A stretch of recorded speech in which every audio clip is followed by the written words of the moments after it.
The sky above Ravos 9 was empty and cold. Thick gray clouds moved slowly, covering the stars. The wind howled across the barren ground, carrying dust and ash. There was no sunlight that day. Just a dull red glow from the broken moons above. Commander Ellis stood on the roof of the damaged command tower. His uniform was torn, his face covered in dirt and worry. He looked up at the sky, eyes searching for any sign, any ship, any help, but the sky gave him nothing, just silence behind him. The human colony was barely standing. Buildings were shattered, walls broken, and the power grid was failing. People walked slowly, carrying injured ones, whispering to each other. Children cried. Mothers tried to quiet them. The medical supplies were almost gone. Food was low. Hope was even lower. Ravos 9 was supposed to be a peaceful place. It was a colony for families, for farming, for building a future. But then the Krellin came. No warning, no reason. The alien warlords descended from the sky and started taking everything. They destroyed the other colonies first, one by one. Then they came here, to the last human outpost, and surrounded it like hungry wolves. Commander Ellis had sent distress signals to Earth. He had sent them every day for 3 weeks. But there was no answer, no reply, no rescue. Some believed Earth had forgotten them. Others whispered that Earth was afraid to face the Krellin. Whatever the truth was, one thing became clear. No one was coming. That night, the colony prepared for the worst. The outer sensors showed the Krellin moving. They were gathering weapons, walking in formation. A full attack was expected at dawn. Inside the main bunker, Ellis met with the last soldiers. There were only 20 of them left. Their armor was damaged, their weapons overheated, but their eyes still burned with something courage. Or maybe just desperation. We fight until the last breath. Ellis said, his voice rough. We protect the civilians. No matter what, the soldiers nodded, silent and ready. Then suddenly, the ground began to shake. The lights flickered, and a loud rumble echoed across the sky. At first, they thought it was a Krellin ship, but the sound was different, deeper, more powerful. Everyone ran outside. Looking up, in the dark sky, a red line burned across the clouds. A massive ship was falling from orbit fast. Its shape was unlike anything they had seen before. Black metal twisted like it was alive. Glowing red veins ran across its hull. The ship didn't crash. It slowed suddenly and hovered above the ground. Then it landed just outside the colony wall, making the earth tremble. People stared, frozen in fear. It wasn't human, that was certain. And it wasn't Krellin either. It looked dangerous, like a beast made from metal and fire. For a moment, no one moved, no one breathed. Then the ship opened. A loud hiss escaped as the ramp lowered, and out stepped a single figure. He was tall, covered in dark armor that looked like it had seen 100 battles. His helmet glowed softly, and his steps were slow but strong. He said nothing, just stood there, scanning the broken colony. The soldiers raised their weapons, unsure what to do. Commander Ellis walked forward. Heart pounding. Identify yourself, he called. No reply, only silence. The figure turned his head, looking straight at Ellis. Then he said one word in a deep, strange voice. Survivors. That word hit everyone like a wave. It wasn't a threat. It wasn't a command. It was a question, a promise, a hope before anyone could speak again. The figure turned and walked toward the Krellin lines, alone, unarmed, and unafraid. People stood frozen, unsure whether to stop him or follow, but Ellis just watched, his eyes wide. His heart unsure. Who was this alien, and why had he come here? Was he friend or foe? A savior or another monster from the sky? One thing was clear. Something had changed. The silent sky had spoken. And nothing would ever be the same again. This strange alien walked through the outer gate as if he had been there before. His footsteps were calm, quiet, and heavy. Every move he made looked controlled, like a hunter moving through enemy land. The humans inside the colony kept their distance. No one spoke, even the children stayed quiet. Watching from behind walls and broken windows, Commander Ellis followed slowly. Behind him, his hand near his sidearm, he didn't trust the stranger. But something in his gut told him this being wasn't like the Krelon. The stranger didn't glance at anyone. Instead, he looked at the broken towers, the burned homes, the collapsed Met station. Then he stopped in front of a shattered wall and placed his hand on it. His glove glowed slightly, and a soft hum filled the air. "I can fix this," he said in a low voice. Barely above a whisper, Ellis stepped closer. "Who are you?" The alien turned, removed his helmet, and revealed a scarred, gray-blue face. Two eyes, dark and sharp, stared back at Ellis. "I am Kale," he said. "That's not a human name." Ellis replied carefully. "No," Kale said. "I am not human." That was obvious, but Kale's tone was not cold. It carried no anger, no hate, just calm truth. Dr. Mira, the colony's lead medic, walked forward with slow steps. She glanced at Kale, then looked at Ellis, his language patterns close to old Terran dialects. Kale nodded. "My people learned from humans long ago.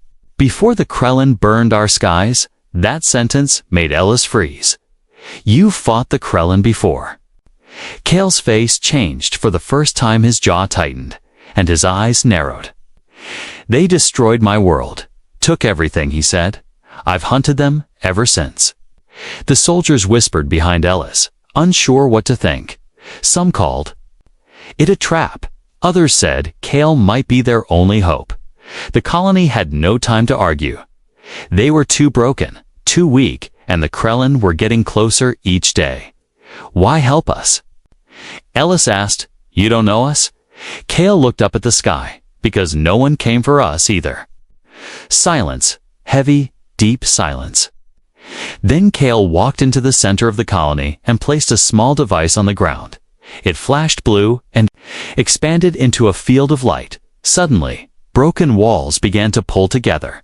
Metal bent back into place, and wires stitched themselves. The humans gasped, watching as part of the defense wall rebuilt itself before their eyes. Kale's ship had technology far beyond anything they had. He was not just a warrior. He was carrying something powerful. That night, the colony sat around dim fires, too shocked to sleep. Kale stayed at the edge, quiet and alone. He watched the stars as if waiting for something. A child approached him, a small girl named Lila. She offered him a piece of dry bread. Kale looked at her, confused. "It's not much," she said softly, "but thank you." Kale took the bread slowly and gave a small nod. "Your people still share, even when they have nothing." He said, "That's why I came." Lila smiled, then ran back to her mother. Ellis had been watching from nearby. He stepped beside Kale, arms crossed. "You really think we have a chance?" he asked. Kale didn't answer immediately. Then he said, "Only if you stop waiting for someone to save you. Help is not coming," Kale continued. "But maybe we can be enough." The next morning, Kale walked to the training yard. He began moving with fluid, sharp actions, punches, blocks, and strange fighting stances. Ellis and the soldiers watched him. Then one stepped forward. "Teach us," she said. Kale looked at her for a moment, then nodded, and so the training began. Kale taught them how to move, how to strike, how to see. His methods were different, fast, brutal, silent. He trained them to think, not just react. The soldiers were weak at first, but with each hour they grew stronger. Even the civilians joined, wanting to learn anything that could help. Kale repaired weapons with tools no one had ever seen. He used parts from his ship to create small shields, shock blades, and cloaking dust. He taught Ellis how to map the Krellin's path using their own signals. Bit by bit, the broken colony started to breathe again. Not fully alive, but not dying anymore, as the sun set. Cale stood atop the tower, where Ellis had once watched the sky alone. Now, Ellis stood beside him. "They will come again," Ellis said quietly. "Yes," Cale answered. "Let them come, because now the humans were not alone. And the enemy would soon learn something dangerous had arrived." The night fell heavy on Ravis 9. The air turned colder, and the colony lights flickered in the wind. The wall stood higher now, half repaired with Cale's alien tech, but no one inside felt safe. They had seen too much, lost too much, even. With Cale among them, fear was like smoke in the air, thick and choking. Cale sat outside the command bunker, silent as a shadow, his weapon long and dark. Rested across his knees, he did not sleep. He simply watched, listened, waited. Commander Ellis stood inside. Staring at the screen, the Krellin movement had stopped. No patrols, no scans, no noise. It was too quiet. That kind of silence meant something, and it wasn't good. Dr. Mira walked in behind Ellis, holding a data pad. Still nothing. She asked. Ellis shook his head. "They're planning something, or waiting for us to panic." She said, "Maybe both," he replied. Suddenly, a low sound came through the outer speakers like a deep hum. Rising slowly, then came a scream.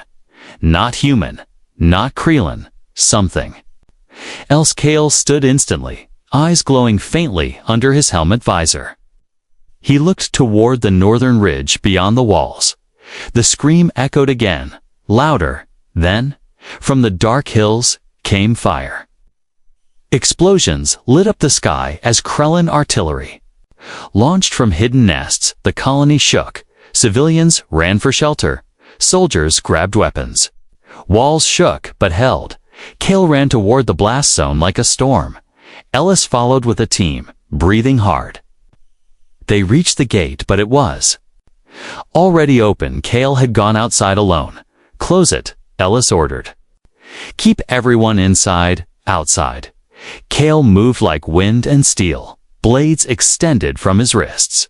Glowing with red energy, he leaped from rock to rock, dodging plasma blasts. He cut down the first Krellin squad before they even saw him. Blood and sparks flew into the night. The screams grew louder, not from Cale, but from the enemy. One soldier watched from the wall, eyes wide in shock. "Is he even real?" she whispered. "He's not fighting them," another muttered. "He's hunting them." Inside the walls, Ellis coordinated defense.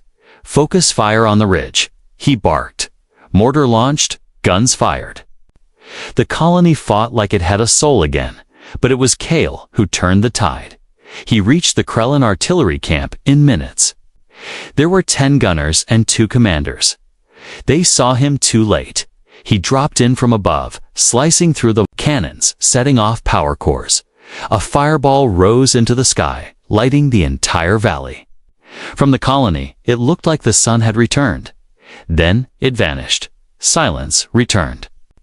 The screams had stopped. Ellis stared at the screen, blinking. No more signatures. Mira said softly, "He took them all." Cale returned just before sunrise.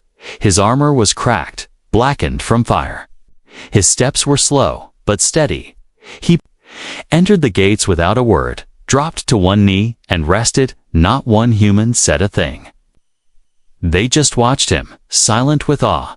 Lila, the small girl, walked over and handed him a water pouch. Cale took it, then looked at her. "You're not scared?" he asked.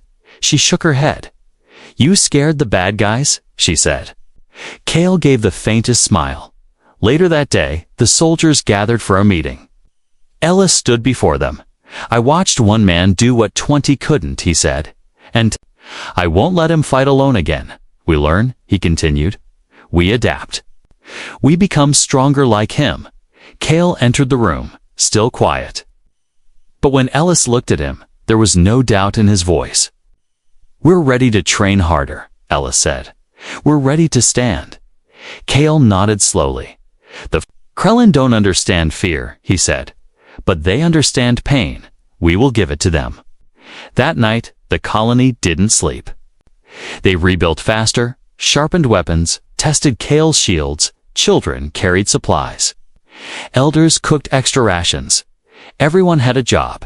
Everyone had a purpose again, but far across the desert. On a hidden Krellin cruiser, their leader watched. The sky burn. He saw the reports. He read the scans. One alien, not human, had destroyed his best squad and was now protecting humans. Who is he? The Krellin general growled. An officer replied, unknown species, unknown origin, but deadly. The general narrowed his eyes. Send everything, he said. Kill them all. Back at the colony, Kale stood on the roof again. This time, he was not alone. Ellis stood beside him. And so did 3 soldiers. No one said a word. They all looked toward the horizon, waiting for the next storm, because now, they would not run. They would face it, together. The morning sun peeked through the clouds for the first time in weeks.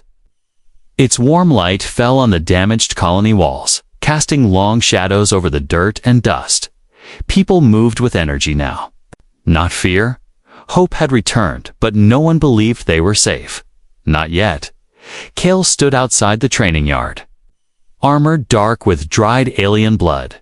The human soldiers gathered around him, waiting to learn. He had become something more than a fighter. To them, he was a shield, a blade, and maybe a last chance. Why are you helping us? Asked Sergeant May, wiping sweat from her brow. Kale paused, his expression unreadable beneath his helmet. He didn't answer right away. Instead, he placed his weapon down and removed the helmet slowly. Scars lined his face, deep and old. His skin was gray-blue, his eyes black and quiet. He looked like a statue carved from pain. My name is Kale Eriks, he said softly. The last of the Valari. Tay, the soldiers went silent. No one had ever heard that name. Ellis stepped forward. Valari. He asked. Kale nodded. We were once a peaceful people, he said. Our world was called Celis Prime. We built gardens in the sky. Oceans of light, cities without walls, but we were weak. He looked toward the horizon, as if he could still see that lost world. The Krellin came in the dark of night, he said. They came not for war but for sport. They hunted us for fun. They used our cities as fire trials. Our children as targets. The humans stood frozen, their faces pale. Dr. Mira put a hand to her mouth, tears in her eyes. How did you survive? She whispered. Kale looked down at his hands. I was a ship engineer, he said. Not a soldier, but when my family burned, I changed. I took one of our deep space crafts, rewired its core, made it into something else. I hunted the Krellin across the stars, one by one. How many did you? Ellis began, but stopped himself. Kale answered anyway. 73, he said. All from the Krellin command ranks. No one spoke for a moment. The wind blew softly through the broken windows. That ship, Ellis finally said, pointing toward Kale's hovering black vessel. It's not just tech, it's alive, isn't it? Kale nodded. It bonded with me. He replied, it feels my thoughts, senses danger. It is the last Valari creation, like me. It has no home. Sergeant May stepped closer, her voice calm. Then why not keep moving? Why stop here with us? Kale looked at her, his gaze steady. Because when I saw your colony, I saw my people, he said. Not in your strength, but in your kindness. You share food with strangers, protect the weak, teach the young. You are not warriors, but you are worth saving. A long silence followed, filled with respect, not fear. From that day, the humans began to speak his name differently, not as a stranger, but as one of their own. The training became intense. Kale taught them Valari tactics, how to fight without being seen, How to disable a ship without firing a shot. How to use sound, shadow, and silence as weapons. Even children learned how to stay hidden. Mothers built new alarms using Kale's shared tech. The colony turned into a fortress not just of walls, but of spirit. But Kale wasn't done yet. One evening, he gathered Ellis and the top engineers near his ship. He opened a compartment and revealed a glowing cube pulsing with energy. "This is a Volari seed core," he said. "It can power a city, defend a sky, or destroy a warship. I want you to learn from it." Ellis stared at the cube, amazed. "You're giving this to us?" Kale nodded. "I can't rebuild Celis Prime," he said. "But maybe you can build something better here." At the same moment, far across the desert plains, the Krellin fleet arrived. More ships, more weapons, more death. Their leader, High Commander Vroth, stood aboard his cruiser. He slammed a fist on the console. "Send a message," he roared. "Tell the humans. We are coming back at the colony." The humans worked through the night. They reinforced walls, tuned plasma turrets, and learned how to use the seed core for energy shields. Kale walked among them not as a god, not as a hero, but as a brother in arms. He stood beside Ellis once again on the high wall. The wind was sharp, and the sky was dark. "You know they'll bring everything now," Ellis said. Kale nodded. "They always do," he replied. Ellis looked at him, serious and ready. "Then we'll show them what humans do when pushed." Kale smiled slightly. "That's what makes you dangerous." The warrior had a name. Now, the enemy would remember it. The morning came with silence, but it was not the peaceful kind. It was the stillness before a storm. The people of Ravis 9 stood ready. Hearts heavy but strong. They had rebuilt what they could, trained harder than ever. Children hid in the bunkers, mothers held them tight. Soldiers checked their weapons, armor, and comms. Kale stood on the wall, silent. His black armor shining faintly in the red morning light. In the sky above, small dark dots appeared. At first, there were only a few. Then hundreds, then thousands. Krellin warships, drop pods, and strike drones covered the sky like a black wave. The invasion had begun. Commander Ellis looked through the scope on his rifle. "They brought everything," he said. Kale's voice was calm. "Then we give them nothing." The ground shook as the first drop pods slammed into the plains beyond the colony. They burst open, spilling Krellin soldiers across the battlefield. Massive walkers followed, mechanical beasts with cannon arms and thick armor. The colony had never faced anything this big before. Kale turned to the humans behind him. "Do not think of death," he said. "Think of the ones standing next to you. Fight for them." With a single signal from Ellis, the human defenses lit up, turrets fired, mortars launched. Plasma beams streaked through the air. The colony glowed with shields powered by the Volari seed core. Every man and woman had a job. Every hand was ready. Kale leaped from the wall and vanished into smoke. He moved like a ghost, silent, deadly, unstoppable. He tore through Krellin lines with energy blades, slicing through armor. Like paper, his ship, orbiting silently above, rained precision blasts. Taking out the walkers one by one, Ellis led the ground troops. Shouting orders, he ducked plasma fire, threw grenades, and helped pull the wounded to safety. Mira and the medics worked non-stop in the back lines, even the children in bunkers. Passed supplies, helped reload, and ran messages. Everyone fought in their own way. One of the walkers breached the outer wall. It smashed through the gate with a deafening roar inside. Panic started to rise until Kale's ship dropped a pulse bomb. It released a burst of light, and the machine froze mid-step. Then Kale launched onto its head and drove his blade through the core.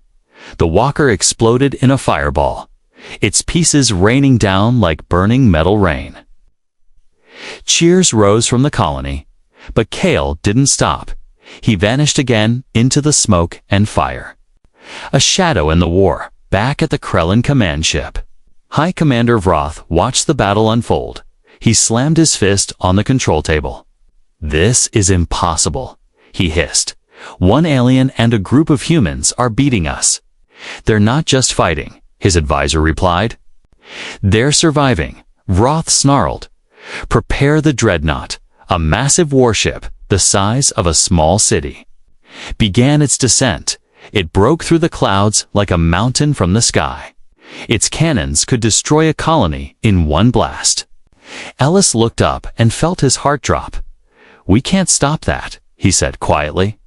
But Kale was already moving. He ran to the seed core chamber and connected with his ship through a neural link. "Prepare fusion drive," he commanded. "Wait," Mira said, rushing in. "You'll be killed." Kale looked at her with steady eyes. "Then let my death mean something," before anyone could argue. Kale launched himself toward the sky in a gravity lift. His ship caught him midair. And merged with him, armor plates wrapped around his body, turning him into a living weapon. Together, they flew straight toward the dreadnought. The sky turned bright as Kale's ship dodged enemy fire, weaving through missiles and energy blasts. He fired his own weapons, cutting holes into the massive ship's surface. Then he reached the core chamber, blew through the wall, and entered alone. Krellin guards tried to stop him. They failed. He reached the main engine, planted a Valari pulse charge, and set the timer as alarms screamed. Kale looked out the window. One last time, he saw the colony, small and far away. He smiled softly. "I did not die for revenge," he whispered. "I died so others could live." The sky flashed white as the dreadnought exploded. The blast lit up the entire planet. Then faded. For a moment, the battlefield went silent. The Krellin forces stopped moving, confused, leaderless, afraid. Ellis raised his weapon and shouted, "Now!" The humans charged, with fury, with fire, with everything they had left, and they won. Not because they were stronger, not because they had more, but because one alien believed they were worth saving. The sky was quiet again. No more smoke, no more ships, no more war cries. The battle was over. The people of Ravis 9 stood in the ruins of their colony, breathing heavy, eyes full of shock and sorrow. They had won, but it didn't feel like victory because Kale was gone. Commander Ellis stood by the outer wall. Looking toward the horizon, the sun was rising slowly. Soft light spreading across the scorched land. Beside him, Mira held a small box inside it. Kale's neural link. It was all that remained of the warrior who had come from the stars. "Do you think he planned it all along?" she asked, her voice barely a whisper. Ellis nodded slowly. He knew what that dreadnought could do. He replied, and he knew only he could stop it. The survivors gathered that day. They planted a marker on the hill where Kale first landed, a black stone carved with simple words. Kale Eriks, he stood when nitrogen monoxide, 1L2D people cried. Others stood in silence. Even the children understood that something great had been lost. But across the galaxy, Kale's final act had done something more than destroy a dreadnought. It had sent a message, a deep, loud message the galaxy couldn't ignore. At the Grand Galactic Council, located on the core world of Geros Prime, the news arrived in flashes. Holograms lit up the chambers, showing Kale's ship flying into the Krellin flagship, showing the explosion, showing the humans charging forward in the aftermath. A room filled with hundreds of species fell silent. Counselor Vri of the Thalaxians, a cold and logical species, broke the silence first. "One warrior," he said, "one colony, and they survived the Krellin." "Yes," came the reply from the human ambassador, a woman named Ayla Trent, with his help. "They survived," another voice, deep and sharp, echoed through the chamber. The Krellin will respond, said Counselor Drogon of the Zorathi. They do not accept shame. They already responded. Isla said. They lost. Murmurs filled the room. Most had ignored the humans until now. Primitive, emotional, unpredictable. That's what they used to say. But now, they were talking about Kale. They were talking about courage, unity, sacrifice. The council called for an emergency session. Ellis, Mira, and 2 other survivors were invited to speak. They arrived in worn armor and tired eyes, but they stood tall in front of the council. You call us weak, Ellis said. But weakness does not rebuild a wall with bloody hands. You call us simple, Mira added, but simplicity does not stand against ships the size of cities. What we had was heart, Ellis continued, and Kale saw that. The chamber listened, not with judgment, but with curiosity.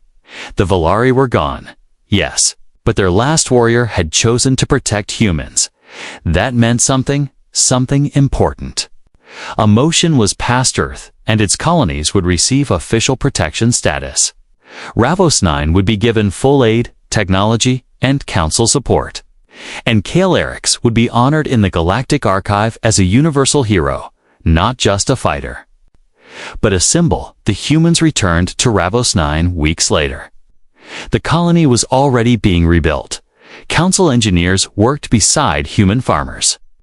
New walls were rising, stronger, cleaner, brighter, but something else had also changed. The humans had changed. They no longer saw themselves as forgotten or small.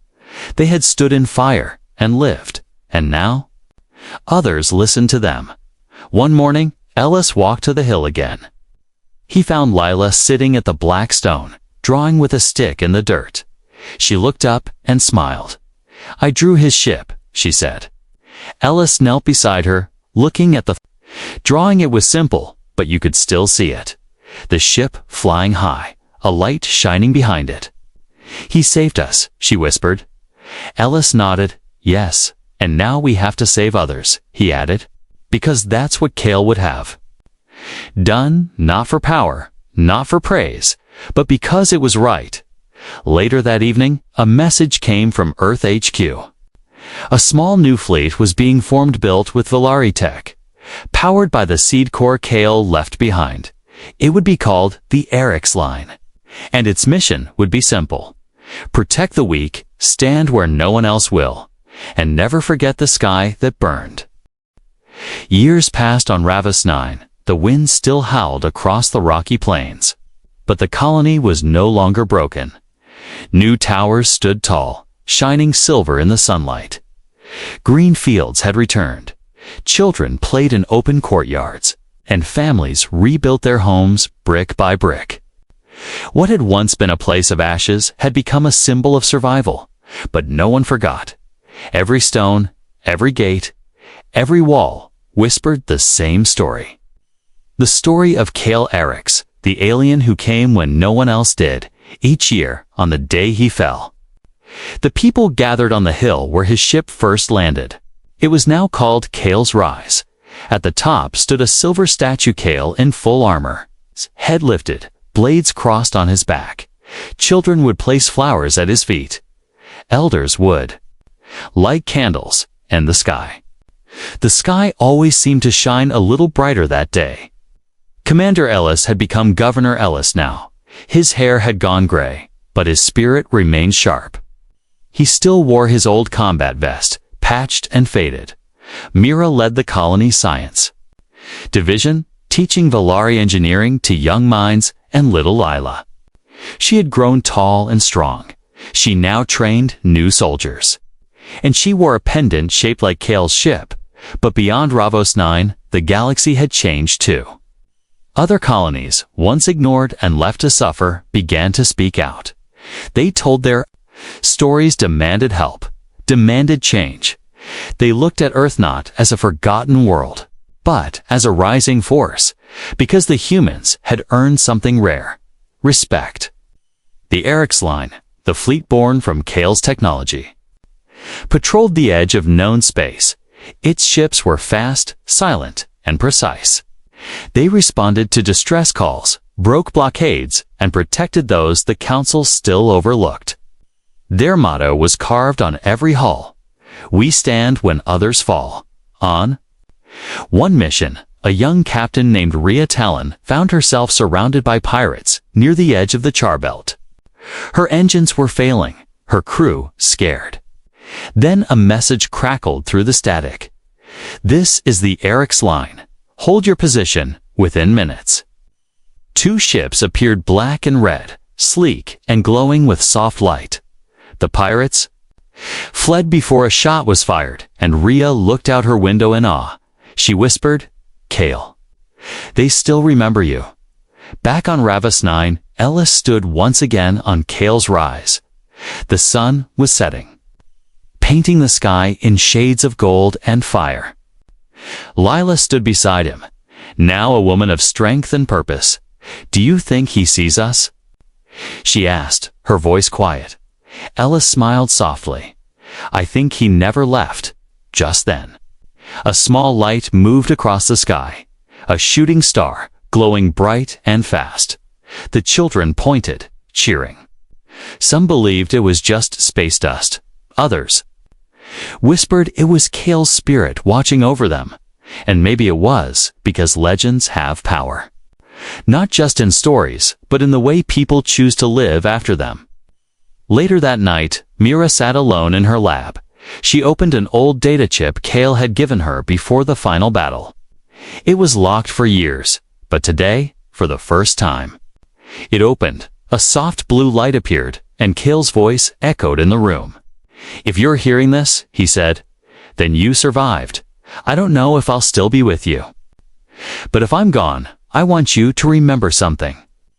You don't need to be powerful to matter. You just need to stand up when others kneel."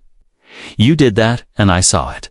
Myra's eyes filled with tears as the message faded. She whispered, "We won't forget, because they didn't. They remembered in every ship launched, in every wall rebuilt, in every young soldier who swore to protect the weak.